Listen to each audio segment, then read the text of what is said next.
కొన్ని వందల సంవత్సరాల వేల సంవత్సరాల పంచాంగాలు తెప్పించి చూస్తే మనందరం వినాయక చవితి చేసే ప్రమథ గణాధ్యక్ష పదవి వినాయకుడికి ఇచ్చిన రోజున, మనం వినాయక చవితి పూజ చేసే రోజున చంద్రుడు ఎక్కడుంటాడు అని చూస్తే, ఏంటంటే చంద్రుడు ఎక్కడున్నాడో ఎందుకు చూడాలి, మనం ఎక్కడున్నామో చూసుకోవాలి. కానీ అంటే మన పంచాంగాల మీద ఉన్నది స్వస్తి శ్రీ చాంద్రమాన పరాభవనామ సంవత్సరం వచ్చింది. ఇప్పుడు స్వస్తి శ్రీ చాంద్రమాన విశ్వావసనామ సంవత్సరం గడిచిపోయింది. అలా ఒక్కొక్క సంవత్సరం గడిచిపోతుంది. క్రోధినామ సంవత్సరం గడిచిపోయింది, ఒక్కొక్క సంవత్సరం గడిచిపోతుంది.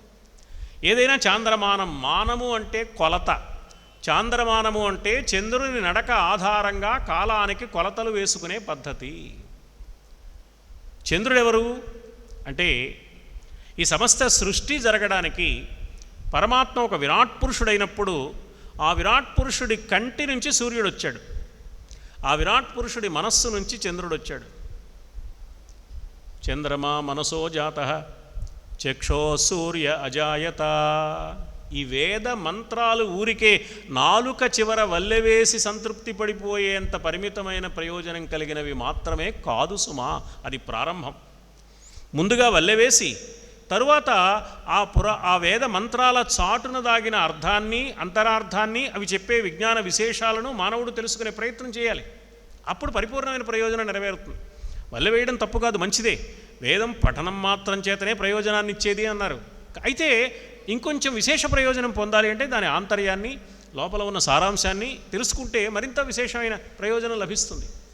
అందువల్ల చంద్రమా మనసో జాతః అంటే విరాట్ పురుషుడి మనస్సు నుంచి చంద్రుడు పుట్టాడు. అందుకని మనందరి మనస్సులకి చంద్రుడే కారణం. ఎవరికైనా మానసిక క్లేశాలు కలిగి జ్యోతిష శాస్త్రవేత్త వద్దకు వెళితే మీ జాతకం ప్రకారం చంద్రుడు ఎక్కడున్నాడో చూస్తూ ఉండండి, చంద్రుడికి కావాల్సిన శాంతి ఏదో చేయించండి అంటారంటే చంద్రుడికి మన మనస్సుకి సంబంధం ఉన్నదన్నమాట. అంటే చంద్రుడు మనస్సు అన్నమాట. ఇంతకీ వినాయక చవితి నాడు చంద్రుడు ఎక్కడుంటాడు అంటే హస్తానక్షత్రంలో ఉంటాడు. చంద్రుడు హస్తానక్షత్రంలో ఉంటే హస్తిముఖుడు అని పేరు వచ్చింది ఆ గణపతికి. హస్తానక్షత్రంలో చంద్రుడు ఉండగా పుట్టాడు కాబట్టి, వచ్చాడు, ప్రమథ గణాధ్యక్షుడు అయ్యాడు కాబట్టి. ఒక్కొక్కసారి సవితి ఒక రోజున, హస్తానక్షత్రం ఒక రోజున వస్తుంది, పునర్వసు ఒక రోజున, నవమి ఒక రోజున వస్తుంది, అష్టమి ఒక రోజున, మరి ఆ రోహిణి నక్షత్రం ఒక రోజున వస్తుంది. మా ప్రిన్సిపాల్ గారికి సందేహం వస్తుంది, ఎప్పుడు సెలవు ఇవ్వాలి మాస్టారు అని. ఎందుకైనా మంచిదండి 2 రోజులు ఇచ్చేద్దాం అంటూ ఉంటాను నేను. ఓహో ఈయనేదో ఉపన్యాసాలకు వెళ్ళిపోవడానికి సలహా ఇస్తున్నాడని ఆయనకు అర్థం చేసుకుంటారు, సెలవు పెట్టకుండా వెళ్ళిపోవచ్చు అని. అప్పుడప్పుడు ఈ ఇబ్బంది వస్తుంది. నక్షత్రానికి ఉన్న ప్రాధాన్యం చాలా గొప్పది భారతీయ సంప్రదాయంలో. తారాబలం చూస్తే చంద్రబలం చూడవలసిన పని లేదు, చంద్రబలం చూస్తే తారాబలం చూడవలసిన పని లేదు. కానీ రెండూ కలిసినప్పుడు మనకేం తెలుస్తోంది అంటే చంద్రుడు హస్తానక్షత్రంలో ఉన్నప్పుడు వచ్చింది వినాయక చవితి. హస్తానక్షత్రం అంటే ఏమిటి? అది ఒక నక్షత్రం కాదు, ఎన్నో తారల యొక్క సముదాయం. తార వేరు, నక్షత్రం వేరు. మనం తారలు నక్షత్రాలు ఒకటే అని అనుకుంటాం. ఆదిత్య హృదయం కనుక పఠిస్తే శ్రీమద్ రామాయణంలో నక్షత్ర గ్రహ తారాణం అధిపో విశ్వభావన, నక్షత్రాలకు, గ్రహాలకు, తారలకు అధిపతి అయిన విశ్వభావనుడు సూర్యనారాయణుడు అని వాల్మీకి మహర్షి స్వయంగా ఆదిత్య హృదయాన్ని అగస్త్య మహర్షి నోట పలికింపజేశారు శ్రీమద్ రామాయణ మహాకావ్యంలో. అంటే నక్షత్రాలు వేరు, తారలు వేరు అని తెలుస్తోంది. ఏమిటండి నక్షత్రాలకు తారలకు తేడా అంటే, తారలు అంటే చిన్న చిన్న చుక్కలు, ఇవి ఒక ఆకారంలో అమరి ఉంటాయి.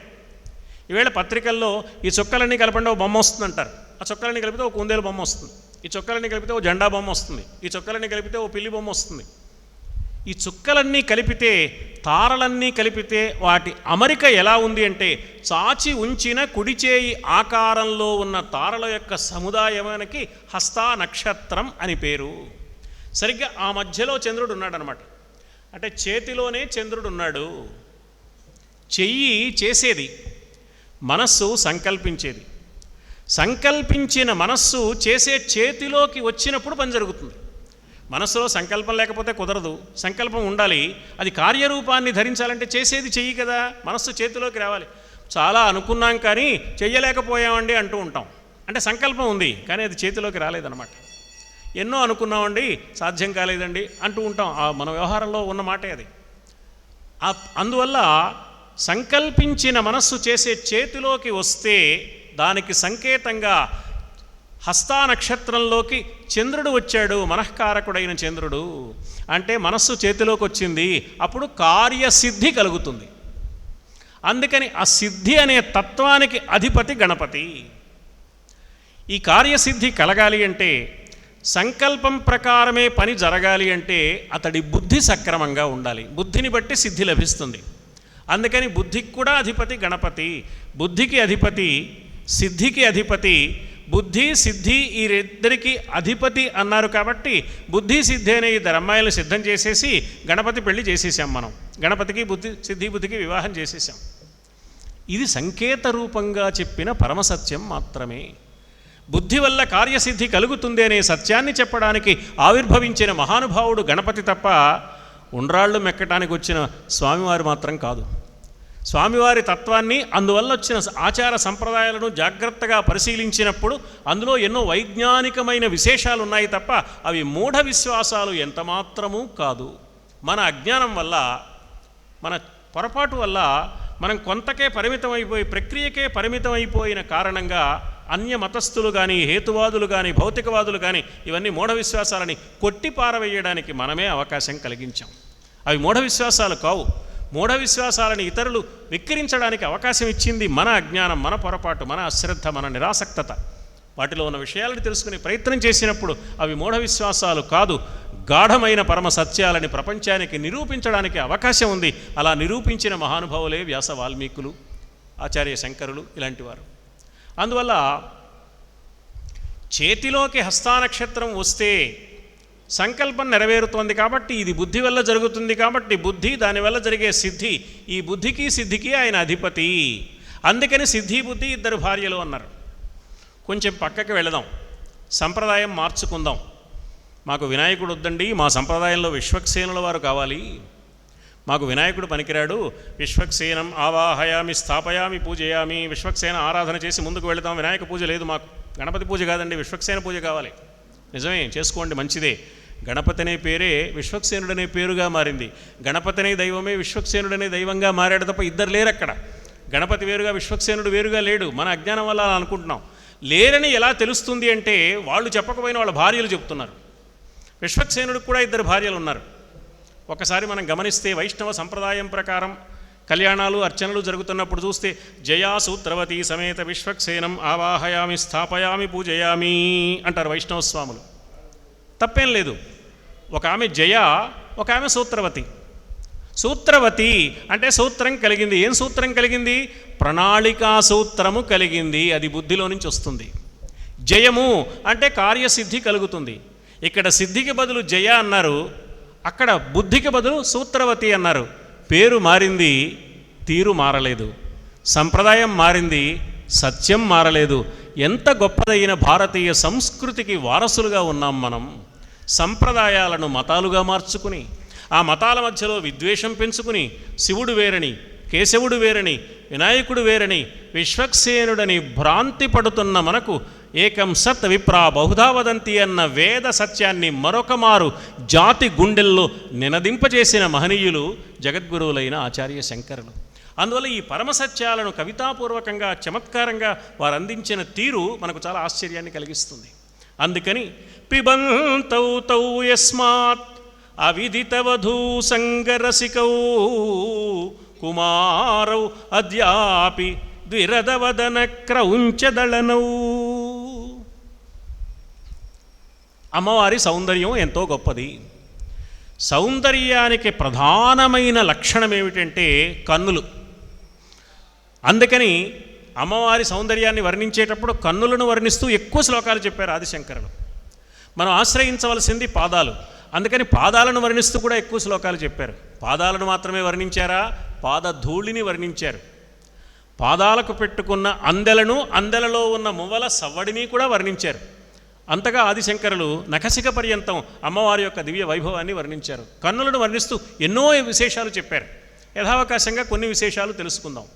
శంకరులు అన్నారు, అహస్సూతే సవ్యం 48వ శ్లోకంలో, అహస్సూతే సవ్యం తవ నయనమర్కాత్మకతయా త్రియామ వామం తే సృజతి రజనీనాయకతయా తృతీయా తే దృష్టి దరదళిత హేమాంబుజరుచి సమాధత్తే సంధ్యాం దివస నిశయో అంతరచరీం. అమ్మవారికి కూడా 3 కన్నులు పరమేశ్వరుల్లాగానే. కుడి కన్ను సూర్యుణ్ణి పుట్టింపజేస్తోంది, ఎడమ కన్ను చంద్రుణ్ణి ప్రసవిస్తోంది. ఈ సూర్యుడు పగటి వేళను సృష్టిస్తున్నాడు, ఈ చంద్రుడు రాత్రి వేళకు కారణమవుతున్నాడు. పగటికి రాత్రికి, రాత్రికి పగటికి మధ్య వచ్చే సంధ్యా సమయాన్ని సూచన చేసేది ఈ 2 కన్నులకు మధ్య పైన పాలభాగంలో ఉన్న అమ్మవారి 3వ కన్ను. ఇది శ్లోకానికి సారాంశం. అంటే ఏమన్నమాట, పగలుగా రాత్రిగా ఈ రాత్రింబవళ్లకు మధ్యలో వచ్చే సంధ్యా సమయంగా ఉండే సమస్తమైన కాలము అమ్మవారి స్వరూపమే. అమ్మవారు కాలస్వరూపిణి అని చెప్పడం ఆదిశంకరుల అభిప్రాయం తప్ప ఊరికే కన్నుల సౌందర్యాన్ని వర్ణించడం మాత్రమే కాదు అని మనకు తెలుస్తుంది. అందుకని అహస్సూతే సవ్యం అనే శ్లోకంలో అమ్మవారి యొక్క కన్నులు కాలస్వరూపానికి సంకేతాలు అనే సత్యాన్ని ఆవిష్కరించారు. మరి అటు ఇటు 2 కళ్ళు ఉన్నాయి, మధ్యలో నిలువుగా ఒక కన్ను ఉంది. ఈ 2 కళ్ళు అడ్డంగా ఉన్నాయి. మధ్యలో ఉన్న కన్ను పాలభాగం మీద ఉన్న కన్ను నిలువుగా ఉంది, కొంచెం పైన ఉంది, నిలువుగా ఉంది. పైగా 3వ కన్ను ఇలా నిలువుగా ఉంటుంది. సాధారణంగా 3వ కన్ను అగ్నినేత్రం, అంటే ఎర్రగా ఉంటుంది. 3వ కన్ను అగ్నినేత్రం కాబట్టి ఎర్రగా ఉంది, అంతకన్నా ఏం లేదు. సూర్యచంద్రులు అటు ఇటు ఉన్నారు. పాలభాగంలో పైన ఉన్న 3వ నేత్రం అగ్నినేత్రం, అది ఎర్రగా ఉంది. ఎర్రగా ఉంటే బాగానే ఉంది.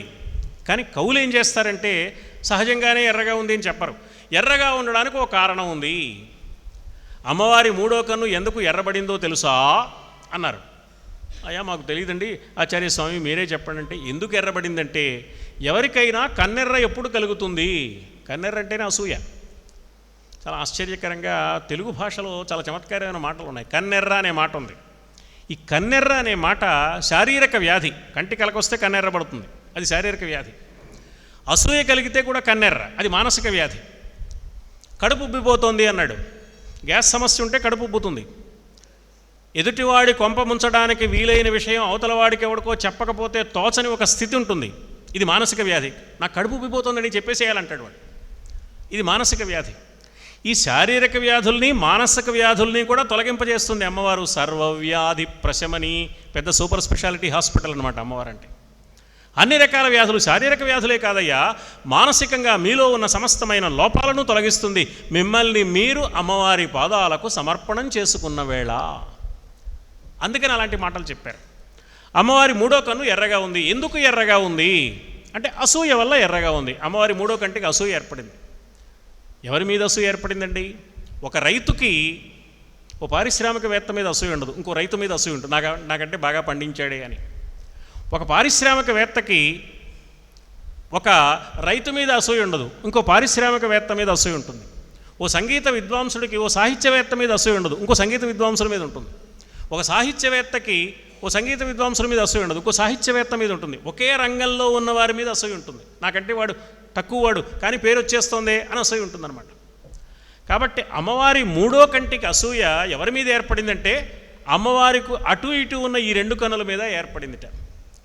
ఎందుకు అంటే వాటికి దక్కిన అవకాశం నాకు దక్కటం లేదే అని 3వ కన్ను అనుకుందిట. ఏం అవకాశం దక్కింది అటు ఇటు ఉన్న 2 కన్నులకు అంటే, కవీనాం సందర్భస్తబకమకరందైకరసికం కటాక్షవ్యాక్షేప భ్రమరకలభౌ కర్ణయుగళం. చెవులు ఇక్కడున్నాయి, కన్నులు ఇక్కడున్నాయి. అడ్డంగా ఉన్న ఈ కన్నులు ఎంత పొడవుగా ఉన్నాయి అని వర్ణిస్తూ కవులు చమత్కారంగా ఏమంటారంటే ఆకర్ణాయత నేత్రము అంటారు. అంటే చెవుల దాకా వ్యాపించిన కన్నులు. ఈ కుడి కన్ను ఇలా వ్యాపించి కుడి చెవి దాకా వ్యాపించింది. ఎడమ కన్ను ఇలా వ్యాపించి ఎడమ చెవి దాకా వ్యాపించింది. ఏమిటండి వ్యాపిస్తే కలిగే ప్రయోజనం అంటే ఆ చెవుల్లో అమృతం ఉందిట. ఏం అమృతం ఉంది? కాళిదాసు, వాల్మీకి మహర్షి, వ్యాస మహర్షి, అప్పయ్య దీక్షితుల వారు, ఎందరెందరూ మహాకవులండి. వారందరూ అమ్మవారి యొక్క దివ్య వైభవాన్ని ఎన్నో రీతులలో కీర్తించారు. సంస్కృత, ఆంధ్ర కవులు, ఇతర భాషల్లో కవులు అమ్మవారి వైభవాన్ని కీర్తించని కవి ఎవరున్నారు? ఈ వైభవాన్ని వాళ్ళు కీర్తించినప్పుడు, వర్ణించినప్పుడు దేంతో వింటారు? చెవులతోనే వినాలి. అమ్మవారు చెవులతో విన్నది. కాబట్టి వారి స్తుతులలోని, వర్ణనలలోని కవితా అమృత రసం అమ్మవారి చెవుల్లో ఉంది. ఈ కవితామృత రసాన్ని ఈ కన్నులు 2 తుమ్మెదల్లాగా చివరిదాకా వ్యాపించి తాగగలుగుతున్నాయి. నిలువుగా పైన ఉన్న ఈ మూడో కంటికి అవకాశం లేకుండా పోయింది. అయ్యయ్యో, అమ్మవారి చెవుల్లో పడుతున్న మహాకవులు రచించిన కవితామృత రసాన్ని ఆస్వాదించే అవకాశం ఈ రెండు కన్నులకు ఉన్నట్టుగా నాకు లేదు కదా అని అసూయపడి మూడో కన్ను ఎర్రబడింది అన్నారు ఆయన. కవీనాం సందర్భస్తబకమకరందైకరసికం కటాక్ష వ్యాక్షేప భ్రమర కలభౌ కర్ణయుగళం. చిన్న పిల్ల తుమ్మెదల్లాగా చివరిదాకా వ్యాపించాయన్నమాట. అముంచెంతౌ దృష్ట్వా తవ నవరసాస్వాదతరళౌ. కవిత్వం ఎలా ఉంటుందండి? నవరసాలు ఉంటాయి కవిత్వంలో. ఆ రసాన్ని ఆస్వాదించి ఆ కన్నులు ఆనందాన్ని పొందుతున్నాయి కదా తుమ్మెదల్లాగా అని. అసూయా సంసర్గాత్, అసూయ వల్ల అళిక నయనం, పాలభాగంలో ఉన్న మూడవ కన్ను కించిదరుణం, కొంచెం ఎర్రబడింది అన్నారు. ఇది ఒక అద్భుతమైన చమత్కారం. అంటే మాట నేర్చిన ప్రతి కవి, చిన్నవాడైనా పెద్దవాడైనా, అమ్మవారిని స్తుతించకుండా ఉండలేకపోతున్నాడు. అతడికున్న భక్తి వల్ల, అతడికున్న ప్రపత్తి వల్ల, అతడికున్న శరణాగత ధర్మం వల్ల. అమ్మా నీవే సర్వస్వం అని ప్రతి కవి అంటుంటే అమ్మ దివ్య అనుగ్రహంతో ఆ మామూలు మాటలలో మకరంద రసం ప్రవేశించి అవి మధురంగా, మనోహరంగా, ఆస్వాదయోగ్యంగా, ఆకర్షణీయంగా మారిపోతున్నాయి. ఇలా ఉన్న ఆ మకరందాన్ని ఆస్వాదించే అవకాశం ఈ రెండు కన్నులకు ఉన్నట్టుగా నాకు లేదని మూడవ కన్ను అసూయపడింది అని చెప్పడంలో ఉన్న చమత్కారం. అమ్మవారి వైభవాన్ని ఎందరెందరో కవులు ఎంతో అద్భుతంగా వర్ణించారు అని చెప్పడం ఆదిశంకరుల అభిప్రాయంగా కనిపిస్తుంది. ఇక దేవతలకు మానవులకు కొన్ని తేడాలున్నాయి. శృంగార నైషధ కావ్యంలో, తెలుగులో, దానికి మూలమైన సంస్కృత నైషధంలోనూ కవులు వర్ణించింది ఏమిటంటే, దమయంతిదేవి నలుణ్ణి పెళ్లి చేసుకోవాలనుకుంది. దేవతలందరూ నలుణ్ణే దూతగా పంపించారు. యముడిని పెళ్లి చేసుకో, ఇంద్రుడిని పెళ్లి చేసుకో, అగ్నిదేవుడిని పెళ్లి చేసుకో ఇలా చెప్పారు. పాపం ఆయనే దూతగా రావాల్సి వచ్చింది. సరే, ఆమె ఒప్పుకోలేదు. స్వయంవరం ఏర్పాటు చేశారు. వాళ్ళందరూ నలుడు వేషం వేసుకొని స్వయంవరంలో కూర్చున్నారు. ఒరిజినల్ నలుడు ఒకడు, డూప్లికేట్ నలుళ్ళు నలుగురు ఉన్నారు అక్కడ. ఏం చేయాలి? దమయంతిదేవి దండలా పట్టుకుంది. ఎవరి మెళ్ళలో వేస్తే? నలుడు మెళ్ళలోనే వెయ్యాలి. దేవతామూర్తులైన యమ, ఇంద్ర, అగ్ని, వరుణాదుల మెడలో వేయకూడదు. అందుకని ఆవిడ బాగా ఆలోచించి సరస్వతీదేవిని ప్రార్థించింది. శ్రీనాథ మహాకవి శృంగార నైషధ కావ్యంలో దమయంతి ఆ సందర్భంలో చేసిన సరస్వతీదేవి స్తోత్రాన్ని పరమాద్భుతంగా వర్ణించారు. సరస్వతీదేవి కరుణించి చిన్న సూచన చేసింది చెవిలో దమయంతికి. మానవులు వేషం ఎంత వేసుకున్నా దేవతలకు వాళ్ళ లక్షణం పోకుండా ఉండే కొన్ని వ్యవహారాలు ఉన్నాయి. అందులో మొట్టమొదటిది ఏమిటో తెలుసా? వాళ్ళకి కనురెప్ప పడదు సుమా. అనిమిషులు దేవతలు. నిమిషం అంటే రెప్పపాటు. అనిమిషులు దేవతలు అంటే వాళ్ళకి రెప్పపాటు లేదు. రెండోది, వాళ్ళకి చెమట పట్టదు. మనకి ఏసీ ఉన్నా కూడా చెమట పడుతుంది, వాళ్ళకి మాత్రం చెమట పట్టదు. మూడో లక్షణం, వారు ఏ సింహాసనం మీద కూర్చున్న పాదాలు నేలకి ఆనవు, ఎప్పుడు నేల కంటే కొంచెం పైన ఉంటాయి. ఈ మూడు గుర్తుల ప్రకారం చూసుకో, నలుగురికి అలా ఉంటుంది. ఒక్క నలుడికి మాత్రమే రెప్పపాటు ఉంటుంది, పాదాలు నేలకు ఆని ఉంటాయి, చెమట పట్టే లక్షణం ఉంటుంది. దీన్ని ఆధారం చేసుకుని మనుచరిత్ర కావ్యంలో అలసాని పెద్దన గారు పాపం వరూధిని బాధపడిందిట. ఎంత బాధపడింది అంటే, ఎప్పుడూ చెమట పట్టని అప్సరసకు విరహం బాధ వల్ల చెమటలు పట్టాయి. ఆ రెప్పలు అల్లారుస్తూ అలా చూసిందిట. మనుష్యుని భావించుట మానుషత్వం వేయిన్ చూపట్టెనాన్ అత్తరిన్ అన్నారు అలసాని పెద్దన గారు చమత్కారంగా. అంటే మానవ లక్షణం, మానవుడిని గురించే, ప్రవరుణ్ణి గురించే ఆలోచించి మానవ లక్షణాలు వచ్చేసాయి ఆమెకు అని చమత్కరించారనమాట. ఈ వ్యత్యాసం ఉంది. అంటే ఇందులో ప్రధానంగా దేవతామూర్తులకు రెప్పపాటు ఉండదు. కానీ ఎప్పుడైనా అమ్మ రెప్ప వాలిస్తే, రెప్ప తెరిస్తే ఏం జరుగుతుందో వ్యాసుల వారు లలితా సహస్రనామ స్తోత్రంలో చెప్పారు. ఉన్మేష నిమిషోత్పన్న విపన్న భువనావళి. అమ్మ రెప్ప ఇలా తెరిస్తే ఈ ప్రపంచం అంతా పుట్టింది. అమ్మ రెప్ప ఇలా వాలిస్తే ఈ ప్రపంచానికి ప్రళయం. ఉన్మేష నిమిష ఉత్పన్న విపన్న భువనావళి. ఉన్మేషం వల్ల ఉత్పన్నం, నిమేషం వల్ల విపన్నత ఈ లోకాలకు కలుగుతోంది అమ్మవారి వల్ల. ఈ నామం అందరూ విన్నా వినకపోయినా అమ్మవారు శ్రద్ధగా విన్నది. విని అమ్మవారు అనుకుందిట, నేను రెప్ప తెరిచినందువల్ల ఈ ప్రపంచం పుట్టింది కదా, నా కనురెప్పల్లో నుంచి, నా చూపుల్లో నుంచి పుట్టిందంటే నా బిడ్డ కదా, నేను రెప్ప వాలిస్తే మళ్ళీ ఈ ప్రపంచానికి ప్రళయం వస్తుంది కదా, నా బిడ్డ అయిన ఈ సృష్టికి ప్రళయం రాకుండా ఉండాలంటే నేనేం చేయాలి, రెప్ప వాల్చనే కూడదు అని అనిమిషగా ఉండిపోయింది రెప్ప వాల్చకుండా. దేవతామూర్తి కాబట్టి రెప్ప వాల్చదు, కానీ దానికి ఒక కారణం కనిపెట్టారు ఆదిశంకరులు చమత్కారంగా. కారణం కాని దాన్ని కారణంగా చెప్పడం ఒక అలంకారం సాహిత్యంలో, హేతుత్ప్రేక్ష అంటారు దాన్ని. ఆ అలంకార సౌందర్యాన్ని ఒక పరమార్థం చెప్పడానికి వీలుగా ఉపయోగించుకున్నారు. అమ్మవారికి అపారమైన దయ ఈ సృష్టి పట్ల. నిమేషోన్మేషాభ్యాం ప్రళయముదయం యాతి జగతీ తవ ఇత్యాహు సంతః ధరణిధర రాజన్యతనయే. అమ్మా, పెద్దలు ఏమని చెప్తున్నారు అంటే, నీవు రెప్ప తెరిస్తే ఈ ప్రపంచం వస్తోంది, నువ్వు రెప్ప మూస్తే దానికి ప్రళయం వస్తుంది అని చెప్తున్నారు. అందుకని కాబోలు నువ్వు ఇప్పటికి అర్థమైంది ఎందుకు రెప్ప వేయటం లేదా అని. నీ నుంచి పుట్టిన ఈ ప్రపంచాన్ని ప్రళయంలోకి తోసివేయడానికి ఎంత మాత్రము ఇష్టం లేక అలా ఉన్నావేమో అని నాకు అనుమానంగా ఉంది అన్నారు ఆదిశంకర్. త్వదున్మేషాజ్జాతం జగదిదమశేషం ప్రళయతః పరిత్రాతుం శంకే పరిహృత నిమేషాస్తవ దృశః. ఇలా రకరకాల పద్ధతుల్లో అమ్మవారి కన్నుల సౌందర్యాన్ని వర్ణిస్తూ, అమ్మవారి కన్నులకున్న మరొక ప్రత్యేకత ఏమిటి అంటే, అమ్మవారి చూపు చాలా దూరం వరకు ప్రసరిస్తుంది, చాలా దూరం వరకు. లేడి కన్నులకు ఈ లక్షణం ఉంది అని చెప్తారు. అందుకని కృష్ణుడి చేతిలో నుంచి విల్లందుకుని సత్యభామ నరకాసురుడిపై యుద్ధానికి వెళ్ళడానికి సిద్ధపడినప్పుడు పోతన్న గారు ఏణీలోచన అని ఒక ప్రయోగం చేశారు. వేణింజొల్లెము వెట్టి కొప్పు బిగించింది, ధనుస్సు ఇలా పట్టుకుంది, యుద్ధం చేయడానికి సిద్ధపడుతోంది. అప్పుడు సత్యభామకు ఒక విశేషణం చెప్పారు పోతన్న గారు. ఏణీలోచన, ఆడులేడి కన్నుల వంటి అందమైన కన్నులు కలిగిన ఆవిడ సత్యభామ. ఓ పక్కన యుద్ధం చేయడానికి వెడుతోందా, ఒళ్ళు మండిపోయి నరకాసురుడి మీద బాణాలు వేయడానికి ఉందా, తన భర్తనే జయించాలని ప్రయత్నిస్తున్నాడా, వాడి మీద ఆగ్రహంతో ఆవిడ మండిపోతుందా, ఈ సమయంలో ఆమె కన్నుల సౌందర్యాన్ని వర్ణించవచ్చా అండి? పోతన్న గారికి ఏమైనా ఆలోచన ఉందా? ఆయన భక్తపోతనా శృంగారపోతనా సందేహం వస్తుంది మనకి భాగవతం చదువుకుంటున్నప్పుడల్లా. ఎందుకు ఏణీలోచన అన్నారు అంటే, లేడికి చాలా దీర్ఘమైన చూపు ఉంటుంది. అల్లంత దూరంలో ఎక్కడో ఉన్న సింహాన్నో పులినో పసిగట్టగలిగి తన్ను తాను రక్షించుకునే శక్తి లేడికి ఉంది. ఆ కన్నుల చూపు అంత దీర్ఘమైంది. ఏణీలోచన అంటే ఎదురుగా కనపడుతున్న ఈ నరకాసురుడు కేవలం ఇప్పుడు నరకాసురుడు మాత్రమే కాదు, ఇతడి పూర్వచరిత్ర తాను భూదేవిగా ఉంది, తన పుత్రుడు ఇందుకోసం ఇలా వచ్చాడు, ఈ కథ ఇలా నడుస్తోంది, ఈ మొత్తాన్ని చూసిన క్షణంలో ఆమె అర్థం చేసుకుంది, గుర్తుపట్టింది అని చెప్పడానికి ఏణీలోచన అన్నారు. కానీ కేవలం కన్నుల యొక్క బాహ్య సౌందర్య వర్ణన మాత్రమే కాదు అది. అందుకని అక్కడ కావాలని ఏణీలోచన అనే ప్రయోగమే చేశారు పోతన్న గారు. ఇది మహాకవులైన వారి రచనా విధానం అలా ఉంటుంది. జాగ్రత్తగా మనం పరిశీలించుకుంటే కానీ అది బోధపడదు.